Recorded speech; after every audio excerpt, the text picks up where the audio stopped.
Hi, I'm Lisa Bragg. Ooh, I'm seeing a shoulder shrug. We're getting ready to go here. Welcome to my latest LinkedIn Live. And of course, we're going to be talking about storytelling. We're going to be talking about professional branding, your stories. And of course, we want you to follow along. And if you have any questions or comments, because you're an awesome storyteller like my guest, then I want you to join in the conversation, and we'll definitely see what we get to and answer them on the fly. And we'll also come back to check out the replay and see what you're thinking after the fact too. So welcome, I'm Lisa Bragg, and I'm the founder of MediaFace, a content company, and also Sparkle Shirley, which I haven't really told you about yet, but that's coming really soon. It's my new course. And I'm joined by, I've been following her for a long, long time. So she's amazing. She's just written a book. So we're going to hear all about her book, The Content Fuel Framework. There's a little plug right there. Go out, look on it. Don't look on Amazon right yet, or Chapters if you're in Canada, but we're going to get to it. It's Melanie Diesel, and she's joining me. Where in the world are you right now, Melanie? I'm actually in Raleigh, North Carolina. So up until about 2 months ago, my family was based in Jersey City, right outside of New York. But this quarantine hit, and it became clear that that was not sustainable. So we went looking for less population, more space, closer to nature, and we are settling in down here in Raleigh. And it's a beautiful place, that's for sure, where you are. You know, that's the thing. Yeah. A lot of things have changed in the last few, well, I guess it's 6 months for most of us. If you're in North America, it's been about 6 months since we went and started working remotely. I'm at my cottage. But I think this is added to, you know, we're talking about stories. We're going to be talking about stories, but it's added a little bit to our story. I call it a story bank. You know, stories that we have on the side ready to go. Do you feel like people are starting to consider story because we're getting more, or where do you think people are with their thinking about stories because we've had this change? Our stories have changed. Yeah, our stories have changed. I think that's one of the things that's been interesting about this whole time is for so many of us, especially if you plan your content out in advance, you may have had stories you wanted to tell that are no longer relevant or no longer appropriate. And so it's definitely been an adjustment for a lot of people figuring out how do we message appropriately during this time, but how do we also adapt our messaging when it's really likely that our products, our services, our regular engagement with our customers has changed so much too. So it's definitely been an interesting time to figure out how best to share your story. Yeah, interesting time indeed. Now, do you find you're collecting more stories right now? I know you have a lot of things going on, but are you collecting yourself more stories, or are you finding it hard? Are you heading to that well and it's coming up dry because there's so many other questions on you right now? You know, I think one of the things that is really lucky is that I'm a very organized systems type A sort of person. And so I know that when I am coming up dry, I have something in the bank that you were talking about ready to draw on. So I haven't found myself stuck for content in general. But I think like anyone, you know, this is a trying time for many people. And so it's important to acknowledge that sometimes if you're dealing with, you know, financial misfortune, or, you know, having to leave your normal place of residence, or, you know, God forbid you've lost someone close to you, or you're sick yourself. I mean, obviously we all can't operate at 100% under those kinds of circumstances. So I think the best quote that I try to remember and remind myself is one I saw a while ago that said, "We're not working from home, we're working at home during a global pandemic." And so give yourself a little bit of that grace and acknowledge that you don't have to be your most productive self today. We've got a lot on our plates. And so I think honestly, having systems and processes to fall back on is sometimes what makes those times easier. And I think that's the beauty, though. The one thing that we can take away is that people are willing to share during this hard time, that people are sharing, you know what, this is, okay, you're not seeing everything, but this is where I am. And there might be cats coming through the window in a minute, and there's a story to that. Or, you know what, things are tough, or things are okay, or I really cannot make sourdough bread and I'm not going to try, like wherever you are on this. Or that, you know, you have a loved one that's gone through it, because those stories, you know, are, people lean into those stories and they want to hear. And I think that we're humans talking to humans. And I think that for me, one thing that I've seen more and more come out during COVID is that people are showing their humanity and are willing to share stories. But some of us also have to produce stories for work, and we need a framework, and we need somebody like you. Yeah, I think that I agree with you completely. I think the vulnerability and the openness that so many of us have shown during this time has made it easier for all of us. On the personal side, I mean, the number of people that I see just even in my social feeds admitting that they're struggling or they're not doing okay, or making direct calls to action for help with their business or their work where maybe they wouldn't have felt confident enough to do that before. I think that's wonderful. I think we're opening up and connecting with each other in different ways, and there's a lot to be said for that. I think hopefully what we see is that kind of vulnerability and openness bleeds over into more of our business or marketing communications as well, where we can bring the humanity in. We can be a little more open, honest, and real with our audience, because I think we all know those are the stories that we connect with. Those are the content pieces that touch our hearts and start conversations. Yeah, and it's really thinking, and let's get to your book because I think we both agree, audience, audience, audience. I don't know how many times I say it, but when we think about Yeah. other people more so than ourselves, that's the gold out there. So Yeah. tell me now, what do you think about audience? Yeah. Well, my background is that of a journalist. So that's what I studied. That's what I always thought I would end up doing, for all of my life. And a big part of working in journalism, despite what you may hear, we don't make good money and we're not very well respected, particularly in these times that we're in. And so many journalists are driven by this sense of purpose, this idea that it's my job to act on behalf of my audience, to gather information for them, and then turn around and educate them, share that with them as if they were in the audience, as if they got to ask those questions. So, that is what drives me on the marketing side as well, as this idea that I can be the person who can educate my audience, who can put them first, who can ask, what is it that they need? What do they want to know? How can we help them? And so I think putting your audience first, it's a very natural mindset for journalists because, we're sort of in service of our audience at all times. But I think that comes a little less naturally if you came to it from, purely from a marketing standpoint. So that's always what I'm trying to share is how can we put the audience first and tell them what they need to hear, not necessarily what we want to say.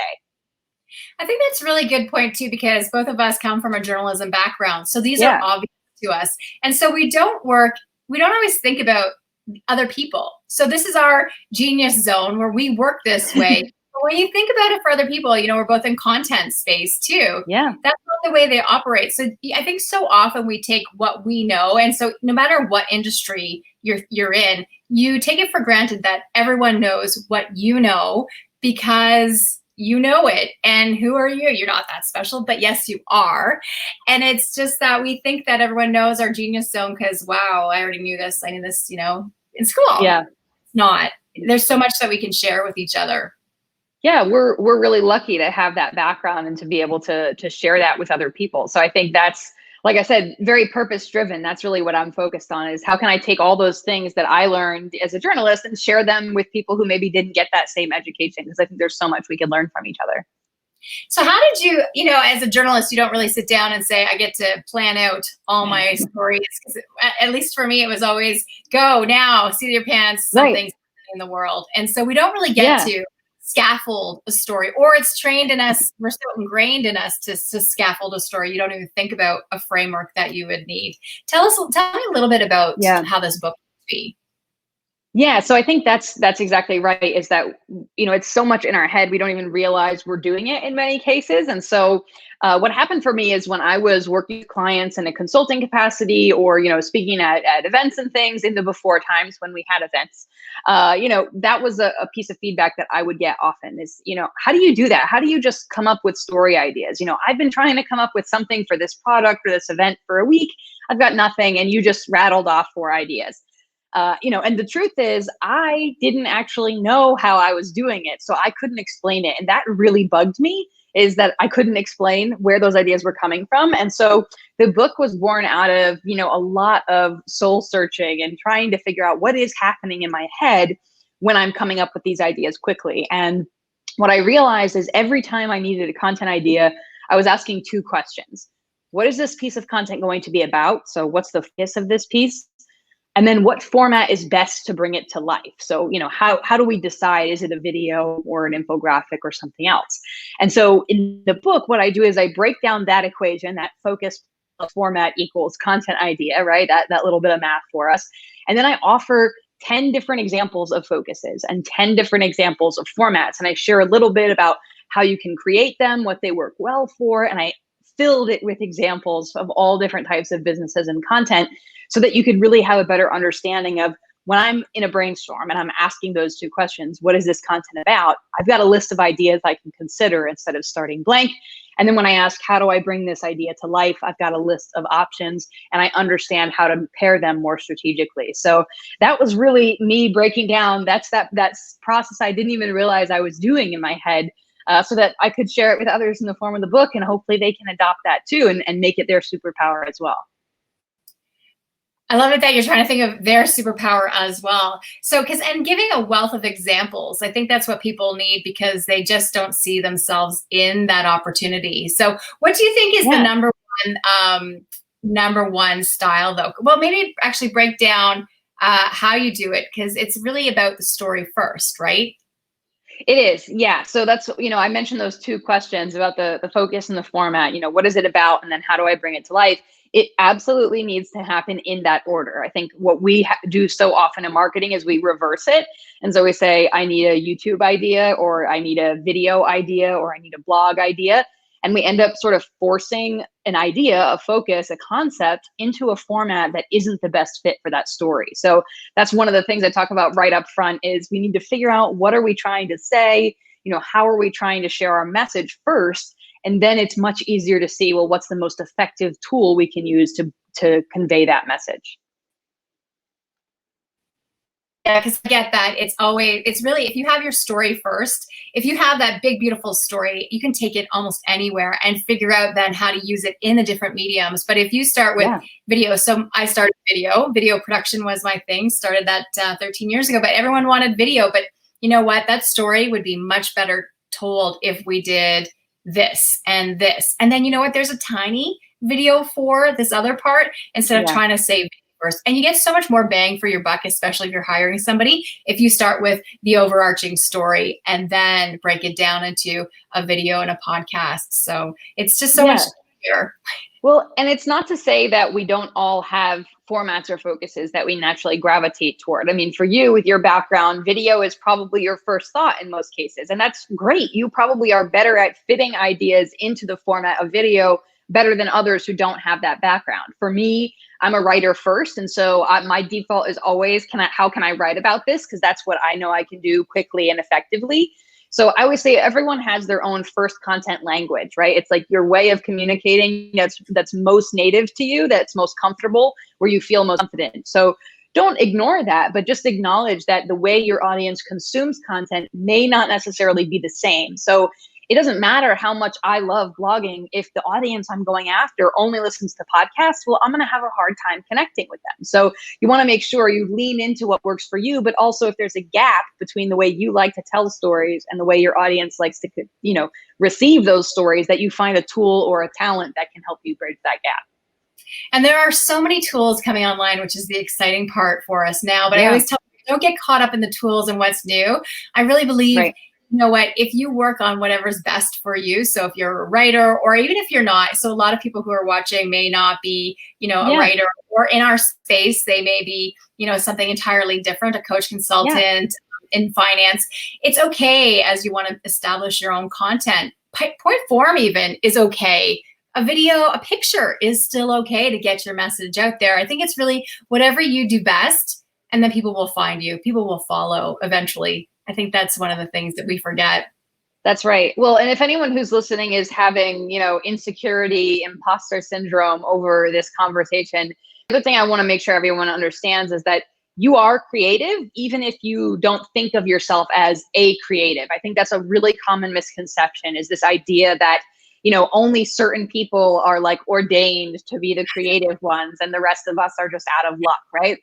The best example I can give of this is, think of the last time you were nervous or anxious about something, all the creative ways you imagined that things would go wrong, right? You have it within you to come up with ideas quickly, to think outside the box, to imagine outcomes and scenarios. You generally just need the right prompt to sort of put that type of thinking into the right action. So that's a lot of what we talk about in the book too, is that obviously you don't need to create every possible content idea you think of. That's probably not practical. But if you can figure out how to give yourself the right prompts and you have options to choose from, it becomes so much easier to put yourself to the task of filling in those gaps and figuring out how to bring a story to life. When I'm coaching people and talking about story too, I often go to first. So your first check, your first promotion, the first time you were fired, all those Yeah. first are always really easy, good to go to stories. What would be Yeah. your favorite or easiest accessible way for people to jump into stories, anything beyond first? Yeah. So one thing that I always suggest people start with is people focused content. And you could be the person you're focusing on, but it doesn't have to be you. People focused content is very, very relatable. We see ourselves in the content, we can relate to it. So consider who the people are in your life, in your industry, in your organization that are worthy of being talked about. Now, I know we were talking earlier about the nature of live. I don't know if you all can hear this, but of course they're doing yard work at this very moment. So if you hear any buzzing in the background, they're just making sure the lawn looks nice for the next live, I suppose. But these, that's the nature of live, right? It always happens that way. Always, always. That's so great. Yeah, and I was saying earlier my cats too, but they seem to have settled down, so I don't know where they are. But that's good. And everyone else is away from the place right now, so the internet's surviving. That's good. But you know what? We would love to hear from you. If you'd love to leave a question or comment and ask us about anything about stories and storytelling, we'd love to give you our input. And if you're watching the replay, make sure you put a comment too, because we'll get back and see what you're thinking when you're not out enjoying the sunshine in an August day. So the people first for sure. And then what do we do? So we put people first plus what? Yeah, so I mean, in terms of figuring out the way to tell that story, the format to bring it to life, I think that's really going to depend on the individual that you're profiling and the reason for profiling them. So, if you are clear on, okay, I want to create some people-focused content, you want to think about who those people might be. Again, that could be you, it could be your employees, your vendors, your customers, your partners, people who are in the local community, if you're a local business of some kind. All of them would make wonderful people for you to share. And I think people often wonder if they're not an employee or they're not one of us, then, is that still valuable? And it absolutely is, because you're showing what matters to you and who matters to you and what your values are, people who share those values. And so it's a really good way for you to connect. And then, like we said, the question you want to ask yourself is, what's the best way to bring this story to life? So if the person that you're going to create content about is very lively, is very animated, they talk with their hands, and they have a very interesting job, well, then maybe it makes sense to do something like photo or video where you could capture that physical movement and personality in action.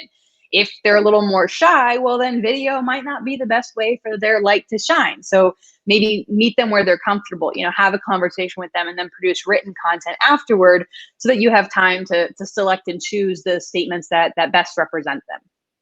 You know what I love in your book, though, too, is you have a long list of different ways that we can tell our stories. And so ways that if you're tired of video, who could be tired of video? But if you're tired and you want to explore something new, or for me, I always think about the dandelion of content. So you have your main, whatever it is you want to do here, and then all the offshoots that you can do with your content.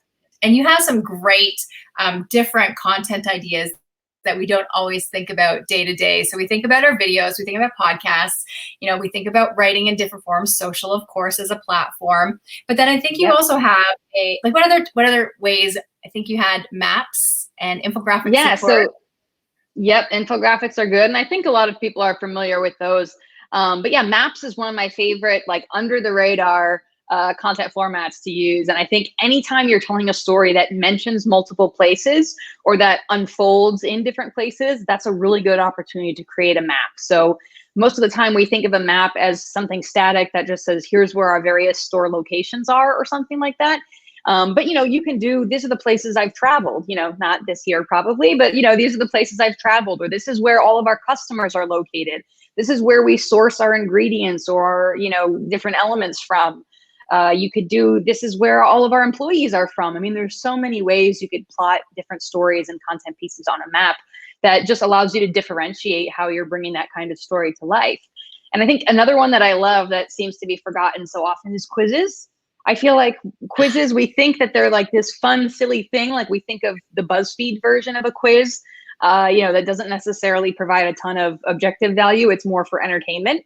But quizzes are a really fun way for you to test your audience's knowledge of something. How well do they understand a topic, or how informed are they to make a certain purchase decision, for example? And the wonderful thing about a quiz is that's your audience telling you what they do and they don't know. And that can not only inform future content creation, but it's actually an invitation to give them content that fills those gaps. So if their results state that they don't necessarily understand some part of your process or your product, then saying, hey, looks like you could use some more information about this particular topic. Here's our top 3 posts on that topic. I can feel it. I know that some people in our audience are saying, oh, Lisa and Melanie, this sounds so great, but I don't have a team. I don't have the 2 of you at my side and in my brain. How on earth am I going to start doing any content? And I know I have to, because I know now, even more than ever, you need to put your stuff out there, because people aren't walking by water cooler at networking events right now. How do I start though? Melanie, how do I start? Well, there's a couple easy things you can do to kind of bring that stress level down and make it more manageable for you. So the first thing I would say is don't put pressure on yourself to have a massive enterprise content strategy and system if you are not a massive content enterprise yourself. Be strategic about where you can realistically show up consistently and put your time and effort there. So if that means that you only have a blog for now, that's fine. Start there, get good at it, get comfortable. And then when you're comfortable, you can expand and start doing more video, build a YouTube channel, whatever comes next for you. But start small and realistic and build from there. It is so much better for you to be great in one place than mediocre in 5 places. So don't put so much pressure on yourself. The next thing I would say is, again, look for tools and talent that can help you here. Just because you are not good at editing a podcast or, don't know how to edit video doesn't mean it's difficult or impossible, right? Someone else may be able to do that very easily and would make a good partner or a good contractor to work with. There are also a lot of really good tools. For example, if you're doing a podcast, you can upload that podcast into a tool like rev.com, R-E-V, and it will spit out a transcript. Now you don't have to write your show notes. You've got a whole transcript ready to go. So don't underestimate the power of talent and tools to help you expand what you're capable of. And then the other thing I would say is, if you're looking for a place to start and you feel like I'm not super comfortable with this is all new for me, the place I always recommend is your case studies or testimonials or customer stories, whatever version of that you have. That is the easiest place to ask a few follow-up questions and build out a story instead of just a quote and a name. So often we just gather a single sentence and a name and we call it a day, but those testimonials can become stories just by asking some follow-up questions. Why was it important that you got this outcome? What other things have you tried before that didn't work? What is no longer a problem or a challenge for you now that we've solved it in this way? What were your priorities in choosing to work with us? You kind of get to create more of an in-depth story that way, turn it into a blog post or something, and by all means, keep that quote in a place where a snippet is necessary, but have that full story for people to dig into. That's often a really easy place to start because we all already understand and believe the power of testimonials and customer stories and case studies. So simply turning those just a little bit more narrative in nature is a easy transition to make, and usually easy to get buy-in from higher ups if that's one of your challenges too. Oh, yeah, because they love that. Just add a little bit more color. So what is the heart and soul of it, and add more description to it. And then you have from that, basic testimonials, a little story, a little vignette, and something that people will really connect with in a much deeper way. Yeah, well, you can even think of your own experience as a consumer, because when as consumers, if you're looking at a product online and you're reading reviews, some of them are going to have just 5 stars, and a 5-star review is great, but it doesn't give me a lot of information about why. If the review is more detailed and it says, I bought this as a gift for my nephew, he had previously liked this toy and it broke, but then I got this toy and he really loved it. He goes to sleep with it every night. You tell that whole story. Well, suddenly I'm like, well, I have a nephew and my nephew likes that toy too. This is probably perfect for me. So much better than the very same review if it were just 5 stars. So you build out that narrative. You make it so much easier for people to relate to you. And to build on your point too, I think that just 5 stars, is it a real human doing that? But when we can see a comment, then we think, okay, it's not just a bot making a comment. It's likely, more likely, a real human having a real human, putting their real thoughts out there. And then that adds it and makes it much more relatable than just that 5 star review or just somebody, quickly saying something on This is social. great. Yeah. Yeah, this is great. It's a real comment. I don't know if you saw reality in my background here, but my cat just walked by. So I knew she would. I knew she would as soon as you start to do something, for sure. So, That's always how it goes. so a book launched during COVID, that must have been a challenge for you. Yeah, it was not part of my plan. Yeah. So, this book I actually wrote last year while I was pregnant. There was a heck of a deadline to get it done on time. And my plan was I'm going to launch the book in the early part of 2020 as I'm coming back from maternity leave. And it's going to be like my coming out party. Like, I'm back and look what I made. Right. And obviously we didn't know COVID was coming down the pipeline. And so my book launched the last week of February. And depending on where you are in the world or the country, pretty much the world shut down the first week of March. And so, obviously we weren't anticipating that Amazon wouldn't ship books because they were focused on essential items. I didn't anticipate that we would have to cancel the book signings and the book tour. I didn't anticipate that the conferences where I was going to be meeting with readers and passing out copies would be canceled or moved online. So it's definitely been a big adjustment. I think I had to adjust my own expectations. I think one of the things I shared that was kind of surprising is early on, everyone loves to ask, well, how's it doing? How many copies have you sold, right? It's a really big question. And I told everyone truthfully, I don't know. I didn't look at my book sale numbers for the first 2 months out of self-love because any expectations I had were not for the reality that I was living in. So I know now that it's doing well and, it's being really well received, but highly recommend not launching a book during the very beginning of a global pandemic if you somehow have the foresight to avoid it. Yeah, but the goal is to keep giving. And that's where, when you make something that's quality in a framework that people can use, well past that, because your whole goal, I'm putting this out there because it's from the back and it's something I just wrote about too, is about, I've heard it said with plumbers, and it just sounds so funny when you say it. So I'll just let people know it's a funny one, but plumbers don't have plumber's block. Electricians don't have electrician's block. Why do writers allow themselves to have writer's block? Like, why do we allow that to happen? Yeah. Well, I mean, I think a big part of it is that, like we talked about before, creativity is seen as this abstract thing. I mean, just think of the language we use around it. An idea is a spark, right? Which is something that you have no control over. It just pops up, right? Or we talk about the muse, some who knows what type of being, just like giving you the gift of ideas, right? Or inspiration strikes like lightning. Yeah, right. Strikes like lightning, unpredictable and random. And the truth is, we have complete agency over our creativity as long as we acknowledge it and we put a system into place. I don't know anyone who's watching, if you have kids, right? You think about the naps and the bedtime routine. It is really difficult I have a 1-year-old, so this is where my head is. But it's really difficult to get those routines in place. But they start to realize after a certain time, okay, when we read the book and then we take a bath and then we have some milk, that means it's time for bed. We need to sort of do the same thing for ourselves creatively. You can't just drop the kid into the crib and expect them to know it's bedtime and go to sleep. You can't do the same for yourself. Sit down at your desk and go, brilliant ideas right now. It just doesn't work like that. So you've got to have a system. You've got to have a way to activate that creativity when you need it. And then it doesn't feel like this random thing that you have no control over. Yeah, and I was just turning to the page, your framework, and I know you give it out. I'm pretty sure you give it out, but we'll just flash it up really quickly. It's this, where you can see on my side, which I should make a little window, but you can see the framework where she lays it out, where Melanie lays it out for you to really start thinking, oh, this plus this can be that. That's pretty simple. We know how to do that. And it's also then about all your stories that you can combine with it. So when you have, people plus this, like, you're going to get something gold and you're going to have something set up for you.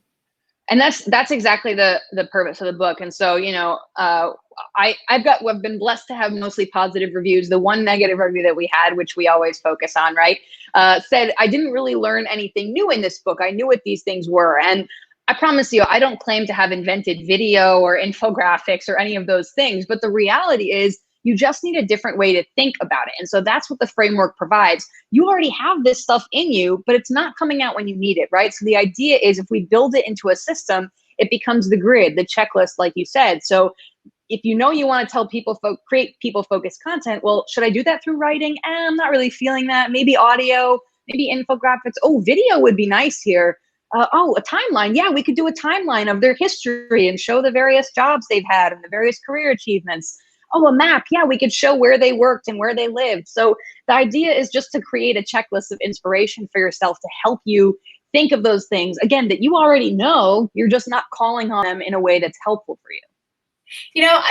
We do fixate on that one person, but really, there aren't any new ideas in this world right now. What it is we join ideas together, but it's the stories that we tell that make those ideas better, stronger. And it's so you're bringing together ideas, but you're adding your own spin on it and adding the story. Yeah. And that might be what relates to everyone else in the world. And they might hear from you this one time of how to write a story and, then write something really meaningful that really changes the lives of someone else. So as we pull things together, story behind it for sure.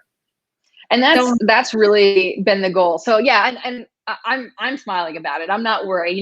When I read that, my honest thought was, this person must be a really great storyteller. Like, they've already got a system that works for them, and that's great. I will say that to anyone. I'm not the only person with a system for running your brainstorms, for coming up with content ideas. So if something else works for you, that's wonderful.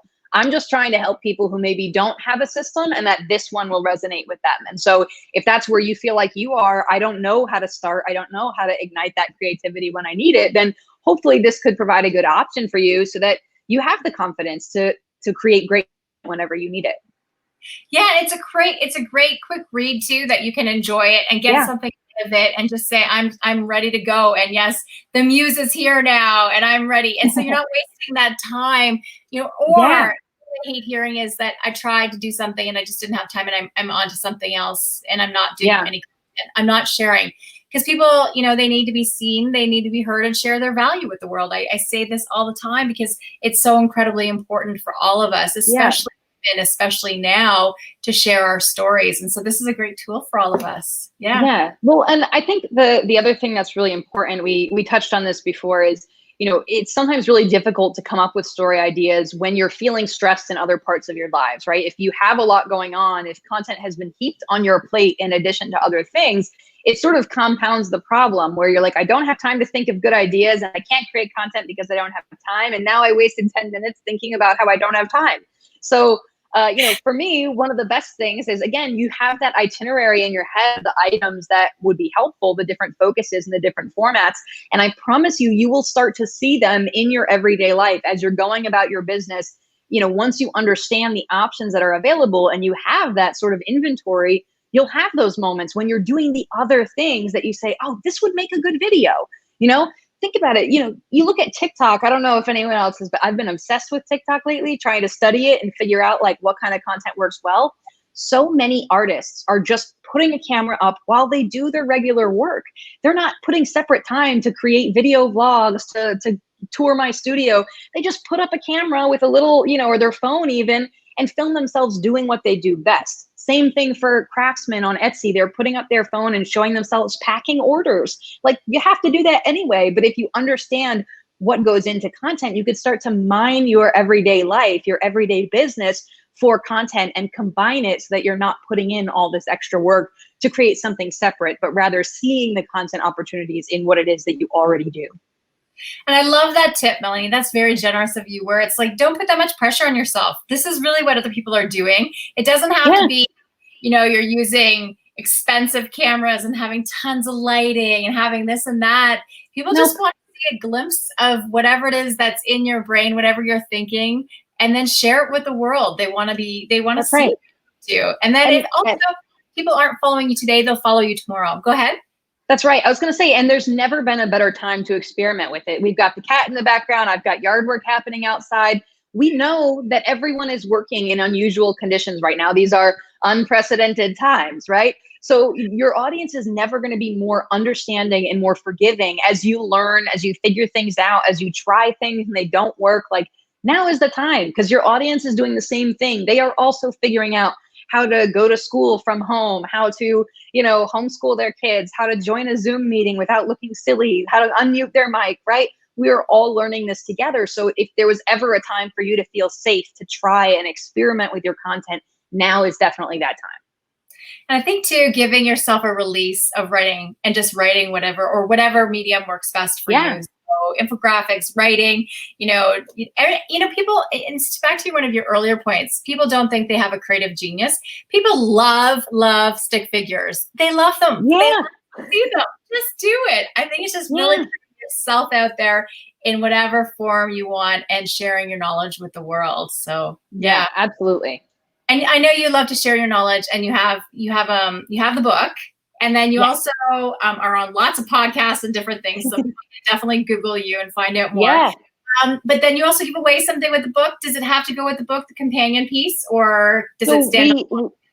It could stand alone. It will work much better if you also have read the book, or you at least have some familiarity. But it's called the Content Fuel Framework Workbook. So there's like a workbook version of it. It's digital only, so you could download it, fill it in. You could, do it as a PDF. It's just contentfuelframework.com/workbook, and we'll add that link to the chat for you all. But the idea is that it's actually 70 plus pages of prompts, fill in the blanks, multiple choice, lists of ideas, really just hoping to get you from reading the book and thinking, oh, that's a good idea, maybe I could do that, to actually creating a plan to go and do it. So I want you to create content. The audience, the people need to hear your story. So if you find that you're needing a little bit more inspiration, a little bit more hand holding, and someone to kind of coach you along the way, then that workbook is probably a really good way to go. Yeah, just take massive imperfect action. Action. I love that you offer that too. It's not just another book, something else to learn.